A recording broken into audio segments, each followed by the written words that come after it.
ஆயுதம் யாவும் வாய்க்காதே போகும்.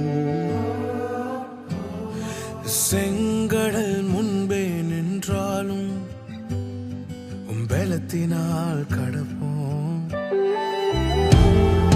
நீதிமான் ஏழு தரம் இருந்தாலும் மீண்டும் அவன் ஜெயிப்பான். எங்கள் நம்பிக்கை